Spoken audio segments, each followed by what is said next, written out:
Zola sat quietly at the center of the room, her hands resting gently in her lap. The bridal shower was everything she had worked for, elegant, joyful, filled with friends and music. She wore a soft pink dress and a hopeful smile. Then her fiancé's mother, Miss Claudine, stood up to speak. The guests clapped politely, waiting for the kind words they expected. With a cold smile, Claudine said, "It's something special to see a girl like Zola, raised by the streets with no real family, stepping into a family like ours." The air went still. Laughter stopped. Glasses froze mid-air. A few guests glanced at each other in shock. Some looked down, pretending not to hear. Zola didn't move. Her heart pounded. Her eyes burned, but she blinked slowly, keeping her face calm. The room blurred around her. The voices became distant. All she could hear was the echo of those words. She swallowed hard. Her fingers curled into her dress. A tear threatened, but she didn't let it fall. She smiled, soft, silent, strong. Not because it didn't hurt, but because she refused to break in front of them. Zola was raised in a small, dusty town by her grandmother, Mama Ruth. After losing her parents at a young age, life was never easy, but Mama Ruth taught her that dignity had nothing to do with money. She grew up in a tiny house with a leaking roof, but her heart was full of love and discipline. Every morning before school, Zola fetched water and helped in the market. At night, she studied by candlelight. Her hands were always busy, washing, writing, serving. Those hands told her story better than words ever could. Even as a child, she was the one who helped others, walking neighbors' kids to school, giving part of her lunch to hungry friends. People in the community called her Little Light because she always tried to bring hope, even when she had very little herself. She earned a scholarship and worked weekends to pay for books. She studied hard, never lost focus, never let anger or bitterness in. Through it all, Mama Ruth reminded her, keep your hands clean and your heart kinder than the world expects. Years later, she met Omari at a youth leadership program. He noticed how she spoke gently, but with purpose. She noticed how he listened before speaking. Their love was slow, honest, and steady. No big promises, just shared values, quiet support, and a deep respect for each other's journey. Omari never made her feel small. He knew her story, and he honored it. To him, Zola was not a charity case or a project. She was a woman of strength, shaped by fire. They laughed together, built dreams together. He visited Mama Ruth often and listened to her stories like they were gold. To Zola, that meant everything. Though her clothes were simple and her past not shiny, Zola stood tall. She didn't chase approval. She lived by grace. She loved with patience. And when the world tried to remind her of what she didn't have, she remembered who she was. A girl with strong hands, a clear mind, and a heart full of quiet power. After the bridal shower, the guests slowly left, leaving behind empty glasses and scattered flower petals. Zola helped tidy up, her smile still fixed, but her eyes tired. Omari stepped outside with his mother, Claudine, who had been quiet most of the day. Too quiet, except for that one sharp moment. They stood on the porch, just out of Zola's sight. The air between them was cold. "You still have time to think this through," Claudine said flatly. "Marriage is forever. Don't let emotions cloud your future." Omari looked at her, confused. "What are you talking about? She's not one of us, Omari. You know that. Her background, her lack of family. You're building a future on hope, not foundation." Omari's jaw tightened. "Her character is stronger than most people with foundation, Mama. She's earned everything on her own." Claudine shook her head. "Love is sweet when you're young, but marriage is about more than love. It's about legacy, stability. She brings nothing but a story. What does she add to this family name?" Omari turned away, hurt but not surprised. He had heard versions of this before, in small comments, in long silences, in disapproving looks when Zola wore something plain or spoke about her past. Inside, Zola paused as she picked up plates. The voices weren't loud, but the words carried. She couldn't hear it all, but she understood enough. That night, Omari sat in silence at her small apartment. Zola didn't bring it up. She simply made tea and handed him a cup. "Are you okay?" she asked softly. He nodded, but his eyes didn't match. "She doesn't understand. She won't change." Zola sat beside him. "I didn't expect her to, but I expected you to tell me if you had doubts." He looked at her then, clearly torn, not because he didn't love her, but because he was being pulled between two powerful women, one who raised him and one who chose him. Flashbacks of Claudine's life filled his thoughts. The strict dinners, the designer clothes, the lessons about image and name. Family portraits filled her house, where everyone smiled but nothing felt warm. Her world was built on control, polish, and silence. And now, Zola was everything she wasn't: warm, open, real. And that scared Claudine. Omari reached for Zola's hand. "I don't have doubts about you, but I do need time to figure out how to make her see." Zola didn't cry. She only nodded. But deep down, something shifted.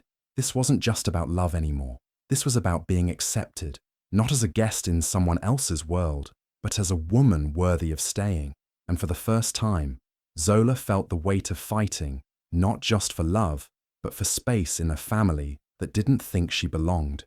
The days after the bridal shower felt colder, even under the summer sun. Wedding plans moved forward, but the warmth had faded. Every meeting with Claudine became another quiet test. At the cake tasting, Claudine laughed when Zola picked a simple vanilla flavor. "So plain," she said under her breath. "I guess that fits." At the dress fitting, she insisted Zola wear something more fitted and proper, not the soft, flowing gown Zola had chosen. "It doesn't say elegance," Claudine said with a fake smile. "It says effort." Zola didn't respond. She simply folded her hands in her lap, nodded politely, and thanked the tailor. But the bruises left by words weren't the kind people could see. Omari noticed. At first, he tried to smooth things over. "She doesn't mean it like that," he said. "It's just her way." But soon, even he couldn't ignore it anymore. One afternoon, Zola arrived early to help with the seating chart. She found Claudine in the kitchen with two of her friends, speaking openly. "Poor girl thinks this will change her life," Claudine said. "She has no idea what it takes to be part of this family." Zola didn't walk in. She turned and left. That night, she told Omari she wanted to pause the wedding. "I won't marry into shame," she said. "I've carried too much in silence already." Omari was silent for a long time. "I'll talk to her. This isn't fair to you." "No," Zola said softly. "She doesn't have to like me. But you do have to choose. Not between us, but between truth and comfort." He looked at her, hurt but understanding. "I choose you," he said, "even if it means walking away from everything else." Still, the weight didn't lift. The joy of the wedding was fading. Zola questioned if love was enough. She began avoiding the mirror. She couldn't even recognize her own reflection anymore. Then, one quiet evening, she visited Mama Ruth. The old woman sat on the porch, sewing a torn piece of fabric, hands slow, steady. Zola sat at her feet, head in her lap. "I don't know if I can do this," she whispered. Mama Ruth touched her hair gently. "You think storms are there to destroy you, child. But some storms come to show who truly belongs in your life. Not everyone gets to walk beside you, and that's all right." Zola closed her eyes. "But I'm tired of proving myself." "You don't have to," Mama Ruth said. "Not to them. You just have to keep walking in truth. Your life is already the answer to every insult." Those words settled deep inside Zola. That night, she lit a candle and pulled out a notebook. She began to write, not to argue or defend, but to share. She wrote about her childhood, about the small school where she taught local girls to read, about how, with the money she saved, she had opened a learning center in her hometown, a place where girls like her could dream bigger than their circumstances. She wrote about how she had named the center after a woman she never met, Omari's older sister, Abeni, who had died young and was always spoken of with reverence. She didn't write to win Claudine over. She wrote to tell her truth, quietly, powerfully. The next day, Zola gave the letter to Omari. "You can give it to her, or not. I've said what I needed to say." Omari read it in silence. When he finished, tears filled his eyes. "She needs to read this." Zola nodded, but her heart no longer waited for approval. She had chosen herself again, not with anger, but with quiet strength. As the wedding neared, the tension remained, but Zola moved differently now. She wasn't waiting to be accepted. She had already accepted who she was. There were moments of quiet alone, in front of the mirror, by the window during a soft rain, where she faced her reflection and saw someone unbreakable. She smiled softly to herself. Her dress didn't need to impress anyone. Her words didn't need to be louder. Her love didn't need permission. Whatever happened next, Zola was ready. She wasn't just marrying a man. She was standing up for the life she had built, the woman she had become, and the truth she would no longer shrink to fit into someone else's comfort. The day before the wedding, the rehearsal dinner was filled with family, laughter, and final toasts. Zola sat quietly at the long table, hands folded, calm but focused. Claudine sat at the head of the table, her expression unreadable. When it came time for final words, Zola stood. The room grew quiet. She didn't raise her voice or clear her throat. She simply began. I know many of you don't know much about me.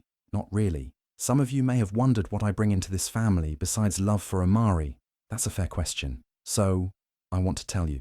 She took a breath. I grew up with very little, but my grandmother taught me that even with empty pockets, I could have a full heart. She taught me that giving doesn't wait for wealth, so I gave what I could. My time, my mind, my hands. People leaned in. Omari watched her closely. For the past 3 years, I've been saving, working, and slowly building something back home. A small education center for girls. Girls who remind me of myself. Girls with dreams bigger than their circumstances. There were murmurs, surprised glances. Zola turned toward Claudine. I named the center after Abeni, your daughter. I never met her, but I've heard Omari speak of her with such love. I wanted her name to live in a place of light. I wanted girls to know that someone before them mattered, and that they can too. Silence filled the room. Claudine's eyes widened. Her face broke, just slightly, as if a crack had formed. Zola continued gently. I didn't say this before because I never wanted it to be a way to prove my worth. But I realize now, sometimes truth needs to be spoken, not for permission, but for healing. Claudine stood abruptly and left the room. The guests were frozen. Omari rose, but Zola held his hand. Let her be.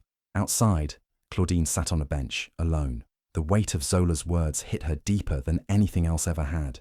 Her daughter's name, her daughter's legacy, carried on by the very woman she had tried to reject. Tears streamed down her face. She wasn't angry. She was ashamed. Because the truth was, Claudine hadn't been cruel out of hate. She had been afraid of losing control, of losing her son, of watching another woman step into a space her own daughter never got to. She had protected the family name so tightly. She never saw that Zola was already protecting something far greater. Legacy, meaning, future. Back inside, no one spoke. Then the door opened. Claudine walked back in slowly. Her eyes found Zola's, and in front of everyone, she spoke quietly. Thank you for giving Abeni's name life again, and I'm sorry for trying to dim yours. It wasn't a perfect moment, but it was real. Zola nodded, eyes wet, not from pain, but from release. That night, something shifted. It wasn't about winning Claudine's approval anymore. It was about truth finding its way, and two women finally seeing each other not as threats, but as survivors of their own losses. And that changed everything. The morning of the wedding came quietly. The sky, once grey with early clouds, began to soften with streaks of golden light. Zola sat by the window, dressed simply in her robe, hands resting in her lap like always, calm, steady. Her dress hung nearby, not flashy, not made to impress. It flowed like water, light and graceful, just like her spirit. There was a soft knock on the door. Zola turned. Claudine stepped in, holding something small in her hands. Her face was calm, not proud, not cold, just honest. I thought you should have this, Claudine said quietly. She opened her palm to reveal a delicate bracelet. It was Abeni's. She wore it every birthday. Zola looked at it, surprised. I kept it in a box for years, Claudine continued. Never thought I'd pass it on. But you brought her back in a way I couldn't. And I see her in you, not because of blood, but because of the way you carry hope. Zola took the bracelet gently. Thank you. I'll take care of it. There were no tears, just a nod. A simple, sacred exchange between two women who had both known loss, and now healing. Later at the ceremony, the sun finally broke through the clouds. The small outdoor garden was filled with warmth and light. Guests rose as Zola walked down the aisle, the bracelet glinting gently on her wrist. Her eyes met Omari's, full of steady love. He smiled, not because she was beautiful, though she was, but because she was his anchor. The vows were simple, promises rooted in truth, not performance. When the officiant said, "Who gives their blessing?" Claudine stood. For a second the crowd paused. She said clearly, "Her life speaks for itself, and I give my full blessing." Zola blinked back emotion. not for approval, but for the journey it had taken to reach that moment. After the ceremony, as the couple walked through a tunnel of flowers and smiles, Zola looked back once. Claudine stood watching. Her face was soft, her eyes no longer guarded. It wasn't a perfect ending. There were still bridges to build, stories to share, but something real had been planted, not forced, not faked. Zola reached for Omari's hand. They walked forward, not into a perfect life, but into a future built on love, truth, and earned respect. Storms don't always destroy, they reveal. Love needs truth, and truth takes courage. Not all coldness is hate. Sometimes it's fear hiding behind pride. Real strength isn't loud, it's quiet, steady, and shows in the way we choose grace when hurt. You don't have to prove your worth when you live it with integrity. Beautiful endings don't come from perfect beginnings, but from kindness, patience, and the courage to keep showing up with love. If this story touched you, please like, share, and subscribe to support more inspiring videos. Don't forget to check out the videos on your screen for more powerful stories that celebrate strength and hope. Thanks for watching.